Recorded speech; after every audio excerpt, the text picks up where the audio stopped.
भारत की युवा शक्ति का सामर्थ्य आज पूरी दुनिया देख रही है। इस सामर्थ्य पर भरोसा करते हुए देश ने स्टार्टअप इकोसिस्टम निर्माण करने की तरफ अनेक कदम उठाए हैं। इस तरह से 2021 में जो यूनिकॉर्न्स हैं उनके नंबर्स इंक्रीज हुए, तो देश के नौजवानों ने जॉब सीकर से ज्यादा जॉब क्रिएटर बनने का रास्ता चुना है। नरेंद्र मोदी साहब कह रहे हैं कि इंडिया के अंदर जो स्टार्टअप्स हैं वो उसमें इंडिया की यूथ इंटरेस्टेड है कि पाकिस्तान में अभी तक कोई यूनिकॉर्न नहीं है। आज भारत में करीब 1.25 लाख रजिस्टर्ड स्टार्टअप्स हैं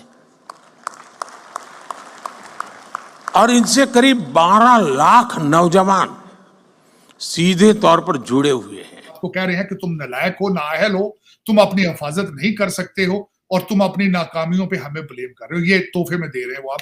अब आपको कुछ पाकिस्तान बनने की कोशिश करें, पाकिस्तानी बने और इन चीजों का जवाब दें। जय हिंद दोस्तों, भारतीय स्टार्टअप इकोसिस्टम इतने अच्छे तरीके से कार्य कर रहा है कि भारत अपने निर्धारित समय से पहले ही दुनिया की तीसरी सबसे बड़ी अर्थव्यवस्था बन जाएगा। देखिए, नो डाउट ये उनका अभी से नहीं है, बहुत पहले से उन्होंने इसके ऊपर अपना काम स्टार्ट कर दिया। वो ऑर्गेनाइजेशंस जो हमारी अभी तक नहीं आई, वो उनसे 20 to 30 ईयर्स पहले उनकी इंडस्ट्री में एंटर कर चुकी हैं। ठीक है, वो ऑर्गेनाइजेशंस और वो काम कर रही हैं, वो इन्वर्टर से रिलेटेड हों, पैनल से रिलेटेड हों या उनकी अपनी कंपनीज़ हों, क्योंकि वो अभी उन्होंने अपनी कंपनीज़ को प्रमोट करना स्टार्ट कर दिया एज़ कम्पेयर टू दूसरी कंपनीज़, क्योंकि उन्हें पता है कि ये एक लॉन्ग टर्म है, हमें इसको लॉन्ग टर्म लेके चलना है। देखें, हमारी जिस तरह अभी लाहौर की आप सिचुएशन देख लें तो आप स्मोगी वेदर आपने देखा होगा, इसमें हमें चाहिए ग्रीन एनर्जी। देखें, फॉसिल फ्यूल से हम प्रोडक्शन करेंगे तो हमारी ये स्मोक का दोबारा से इशू क्रिएट होगा, तो इसलिए हमें चाहिए कि हमें कार्बन फुटप्रिंट्स को कम करते जाएं, ठीक है, और अपने ग्रीन एनर्जी की तरफ जाएं ताकि हमारी जितनी भी प्रोडक्शन हो वो ग्रीन हो और इन्वायरमेंटल फ्रेंडली हो। इससे हमारी हेल्थ पे भी डायरेक्टली इफेक्ट होगा और नो डाउट हमारी जो अब दरअसल हाल ही में प्रधानमंत्री मोदी ने स्टार्टअप महाकुंभ कार्यक्रम के दौरान अपने भाषण में बताया कि भारत में स्टार्टअप कल्चर बहुत ही तेजी से बढ़ रहा है और अब भारतीय युवा नौकरी लेने की जगह नौकरी देने वाले बन रहे हैं। प्रधानमंत्री मोदी का यहाँ पर कहना था कि साल 2014 से पहले जहाँ पर हमारे देश में कुल 10-12 स्टार्टअप रजिस्टर्ड हुआ करते थे, तो अब उनकी संख्या बढ़कर 1.25 लाख से ज्यादा की हो चुकी है। अपने भाषण के दौरान प्रधानमंत्री मोदी ने यहाँ पर यह भी बताया कि इन स्टार्टअप की वजह से देश में तकरीबन 12 लाख से अधिक लोगों को प्रत्यक्ष तौर पर नौकरी का अवसर प्रदान हुआ है। आगे उनका कहना था कि आज हमारे देश में 110 से ज्यादा यूनिकॉर्न है और इन सारे स्टार्टअप ने मिलकर हमारे देश में तकरीबन 12,000 से ज्यादा पेटेंट फाइल करवाए हैं। प्रधानमंत्री मोदी कहते हैं कि इन स्टार्टअप की वजह से भारतीय युवा न केवल खुद का विकास कर रहे हैं और खुद आगे बढ़ रहे हैं, बल्कि साथ ही साथ पूरे देश को आगे बढ़ा रहे हैं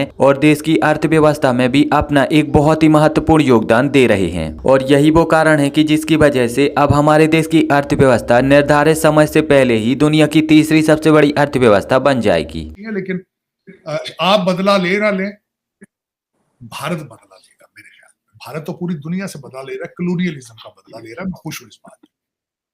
आज बल्कि मुझे थोड़ा सा इत्तेफाक हुआ है, थोड़ा सा टॉपिक से मैं हटूंगा नहीं। आज मैंने भारत की इकोनॉमी के बारे में जब मैं पढ़ रहा था तो 1991 तक उनका सोशलिस्ट आइडियाज चलते रहे हैं। नेहरू साहब थे, तो नेहरू साहब सोशलिस्ट क्यों रहे हैं? मैं आज इस चीज पे वो ऐसे था, तो चीमा साहब मुझे पढ़ने का इत्तेफाक हुआ है जी। तो वो माइंडसेट एंटी कॉलोनियलिज्म था उनके जहन में, एंटी मुगल जो कॉन्सेप्ट है। मुगल भी तो देखे ना, इन्वेडर थे, कॉलोनी थी ना अफगानिस्तान की।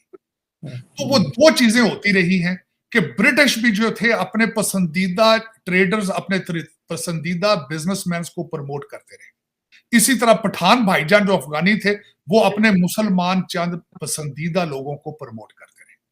उसके रिटेलिएशन में नेहरू साहब समझते थे कि we need to take the control of economy in our own hands. और 1947 तक 1947 से लेके 1991 तक उन्होंने सोशलिस्ट एजेंडा, और उसको उन्होंने नाम, जिस ऐसे को मैं पढ़ रहा था उसके अंदर उन्होंने उसको नाम दिया था लाइसेंस।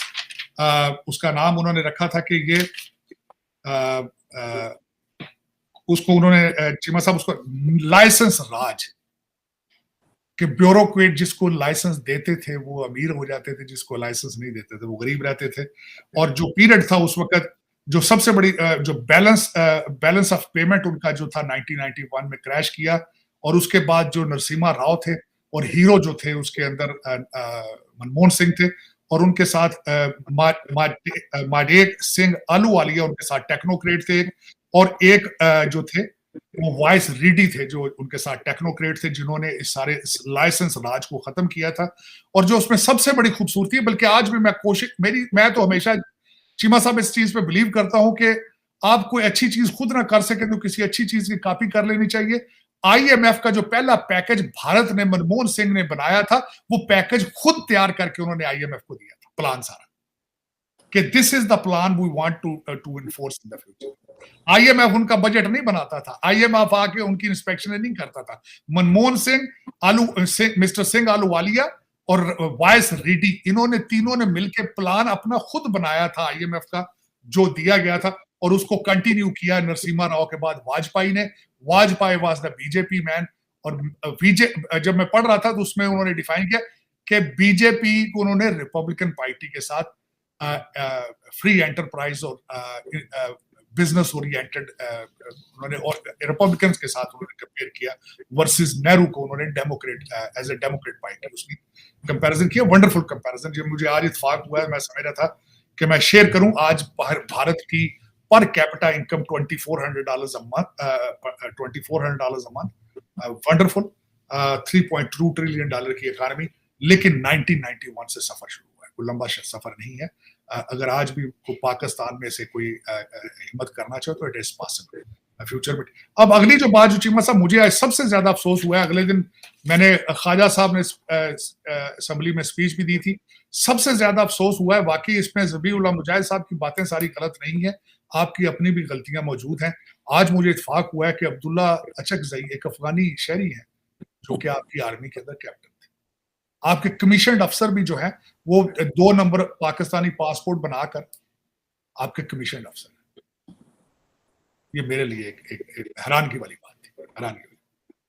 मैं हैरान हूं चीमा साहब, आपने इन लोगों को अंदर घुस के ना सिर्फ शनाख्ती कार्ड दिए, आपने इनको पासपोर्ट दिए, इन्होंने कारोबार किए, वर्सेस जो बिहारी बांग्लादेश में आपकी आर्मी के साथ लड़ते रहे हैं, आज भी वहां कॉलोनियों में सड़ रहे हैं बांग्लादेश में।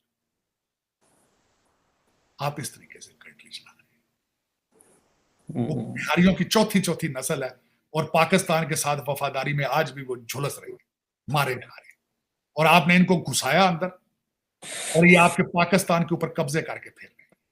इस्लामाबाद में घुस के आपको मारते हैं, डाके मारते हैं, चोरियां करते हैं, शनाख्ती कार्ड बनाते हैं, अब आपके आर्मी अफसर भी हैं। किसको ब्लेम करेंगे आप? अपने सिस्टम, आपको एडमिट तो करना चाहिए। क्या ही अच्छा हो कि आज आपका आईएसपीआर एडमिट कर ले कि हमसे गलतियां हुई, हमने इनको कमीशन किस तरह दिया था, और उनको अरेस्ट करें जिन लोगों ने। चीमा साहब, मेरी नजर में पाकिस्तान आर्मी में जब आप एक ऑफिसर बनता है उसकी तो वेरिफिकेशन। यार, अब इसको लेकर आप यहाँ पर क्या सोचते हो? अपना जवाब मुझे नीचे कमेंट में जरूर बताएं, और अगर आपको ये वीडियो अच्छी लगी है तो प्लीज इस चैनल को सब्सक्राइब करके बेल आइकन जरूर दबाएं। मिलेंगे एक नई वीडियो में, तब तक के लिए जय हिंद, वंदे मातरम।